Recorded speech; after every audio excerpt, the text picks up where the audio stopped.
Entonces el tribunal ha tomado una decisión por mayoría, y sigue el voto en disidencia,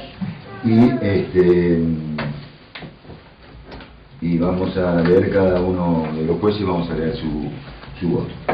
Voy a comenzar yo hablando sobre la admisibilidad. Yo considero que el recurso es admisible conforme lo normado en los artículos 233 y 239. El artículo 239 hace una mención expresa de los actos que son impugnables para el defensor y por el imputado, y entre ellos menciona la sentencia definitiva. Asimismo, el artículo 233, que también acabo de citar, hace una mención a los actos procesales importantes, del que debo reconocer, los tribunales de impugnación estamos dando definiciones en este sentido, toda vez que, bueno, hay varias interpretaciones. Nosotros, con la doctora Mabel Foloni, consideramos que acto procesal importante debe ser asimilado a sentencia definitiva, es decir, aquello que provoca un gravamen irreparable. ¿Y por qué digo que esto debe ser admitido y tomado como un gravamen irreparable? Toda vez que no resolverlo, es decir, declarar inadmisible sin resolver, sería permitir que se siga adelante el proceso sin la presencia de un intérprete que garantice, conforme a la pretensión de la defensa, las normas previstas en los artículos 109 del Código de Procedimientos en materia penal sobre costumbres, diversidad étnica y cultural. Una clara muestra de lo expresado es la sustanciación de esta audiencia, es decir, seguimos avanzando en el proceso y todavía no se le ha definido o contestado a los defensores si tiene que estar presente un intérprete para que se garantice justamente lo referido en los artículos ordenados, en los artículos 109 del Código de Procedimientos. Por esto yo considero que el recurso es admisible. La doctora Foloni por su voto.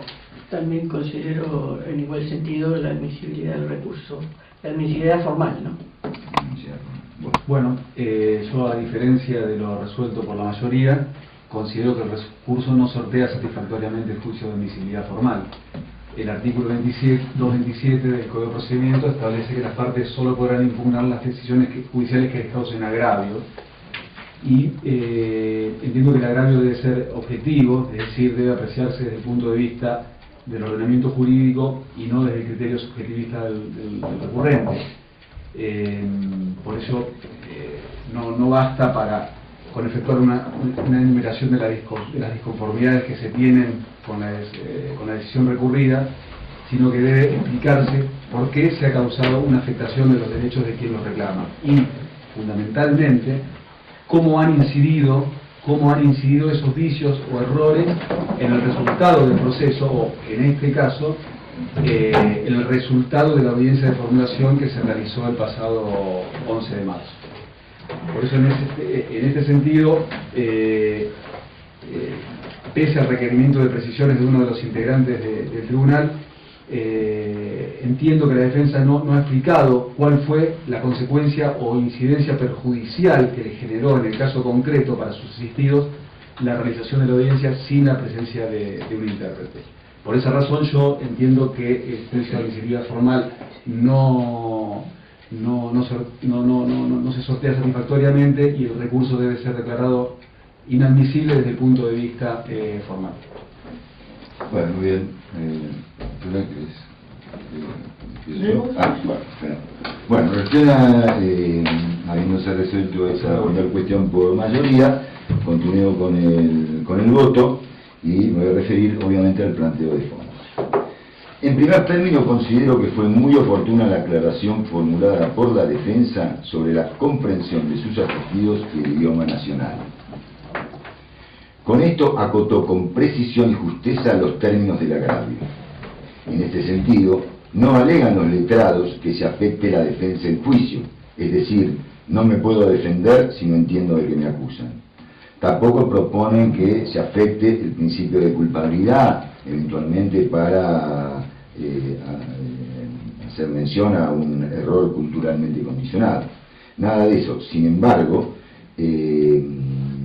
creo que esta referencia, este foco que han hecho, sirvió de foco y fue tomado por la acusación con más énfasis por la Fiscalía para sostener la falta de agravio. Es decir, este foco que ha hecho la defensa sobre la comprensión de sus sentidos del idioma nacional fue tomado, insisto, con más énfasis por la Fiscalía para sostener la falta de agravios.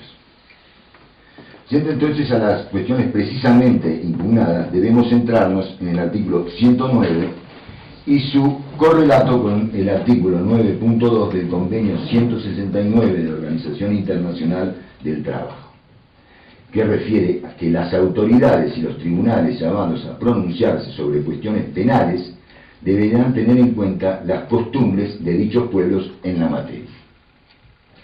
Las dos primeras premisas exigidas son sencillas.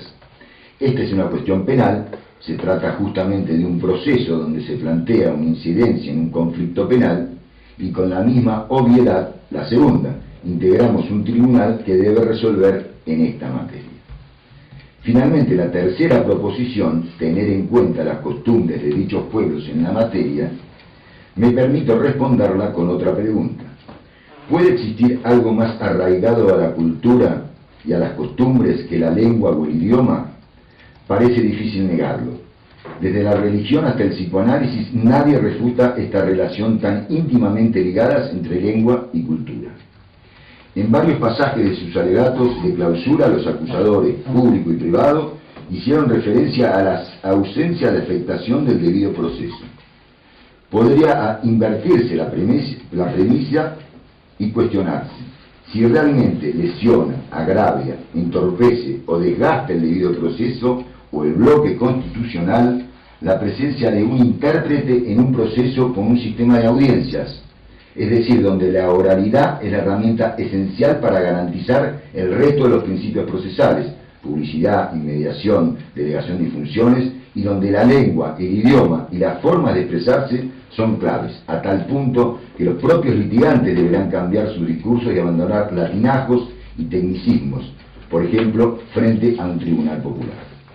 La presencia de un intérprete parece en este caso una cuestión simbólica, con la importancia que los símbolos muchas veces acarrean, que no es otra, en este caso que nos ocupa, que poner en evidencia que el artículo 109 del Código de Procedimientos en materia penal, recientemente sancionado, no es letra muerta. Bueno, eso fue muy discutido, como ven, por el tiempo que tardamos. Escribí algunas cosas a modo de complemento. Yo comparto en principio todo lo señalado por el doctor Rodríguez Gómez. Considero también como es que así se razona la defensa en el planteo formulado, en el sentido de que la falta de designación de un intérprete de la lengua mapudungun solicitado oportunamente implica una afectación a la garantía constitucional del debido proceso, artículo 18 de la Constitución Nacional, y al derecho a una real participación y efectiva participación en el proceso. En tanto, los pueblos originarios, entre ellos el mapuche, al cual pertenecen los imputados, situación esta no controvertida, constituye una de las comunidades preexistentes reconocidas por la Constitución Nacional en el artículo 75, inciso 17 y 53 de la Constitución Provincial. Como tal, debe respetarse en su diversidad cultural, siendo la lengua uno de los elementos constitutivos de esa identidad, conforme surge de los referidos por la doctora Lector en la audiencia. Cuestión esta independiente de si el conflicto es entre miembros de la misma etnia cultural o, como en el caso de que nos ocupa, de distintas culturas.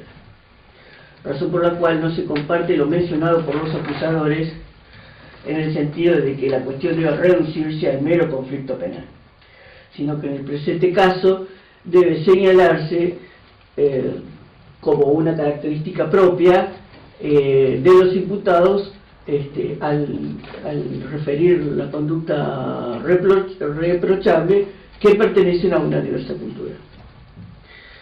En cuanto a la imposibilidad de que exista un intérprete, como plantea la querella, entiendo que a esta cuestión debe dársele, con el alcance que el Código de Procedimientos tiene, da esta figura, conforme lo señaló la querella. Considero que debe dársele una interpretación a esta cuestión amplia, en el sentido de conceder derechos y no restringirlos.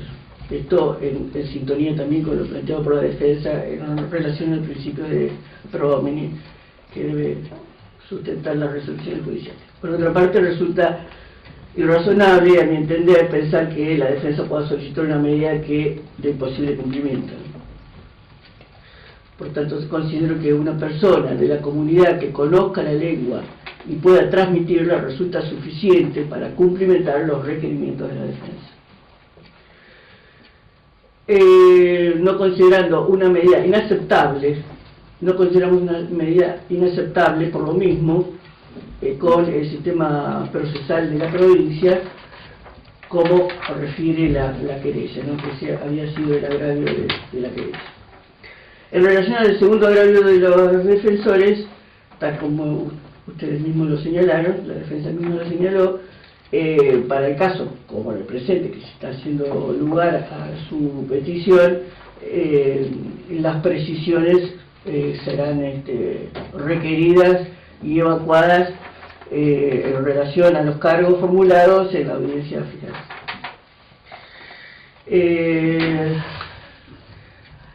Amén de ello, también en relación a esta cuestión, entiendo que también apoyándome en lo señalado por los señores defensores, considero que está en juego el principio de publicidad de los actos, que además de que está en la Constitución Nacional y la Provincial, también está en la base del proceso acusatorio que está planteado en el nuevo régimen procesal neuquino en la 2984. Eso es todo. Bueno, finalmente, bueno, dos cosas.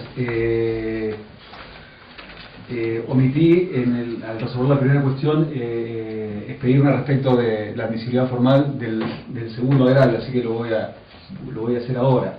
También entiendo que el segundo agravio, esto es las alegadas imperfecciones en la descripción de los hechos que se realizaron en la audiencia de formulación de cargos, entiendo que también el recurso debe ser declarado inadmisible.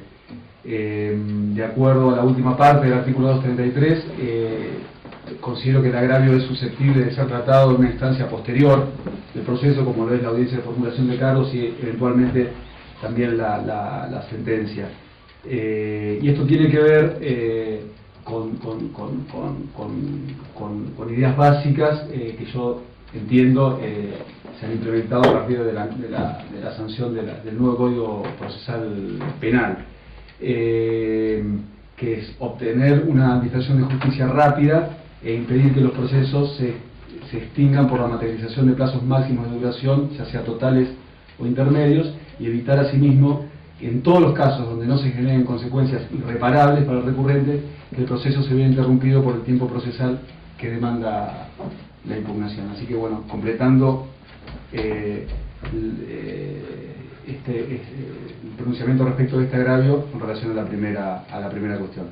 Y con relación a la segunda cuestión, pese a reconocer la solvencia de la posición asumida por mis colegas y también que se trata de un tema ampliamente debatido y en pleno estado de desarrollo, tanto doctrinal como jurisprudencial, entiendo que corresponde confirmar la resolución recurrida.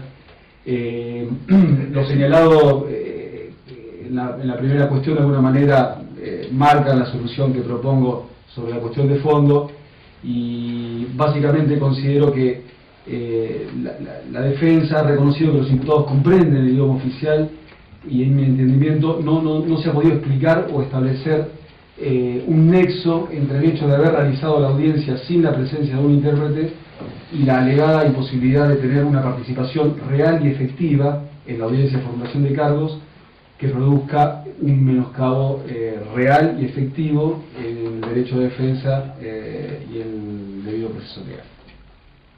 Así que bueno, ese es mi voto. Muy bien, en consecuencia, las consideraciones formuladas, este tribunal por mayoría resuelve: primero, declarar formalmente admisible el recurso interpuesto, artículos 233 y 239 del Código de Procedimientos. 2. Hacer lugar a la pretensión de los defensores y en consecuencia deberá realizarse una nueva audiencia de formulación de cargos, artículo 133, del Código de Procedimientos, con la presencia de un intérprete, artículo 153 de la Constitución Provincial, 75, inciso 17 de la Constitución Nacional y artículo 109 del Código de Procedimientos. 3. Solicitar a la oficina judicial tenga bien oficiar al Tribunal Superior de Justicia a fin de que informe si existe un intérprete en condiciones de aceptar el cargo. 4. Solicitar a la oficina judicial,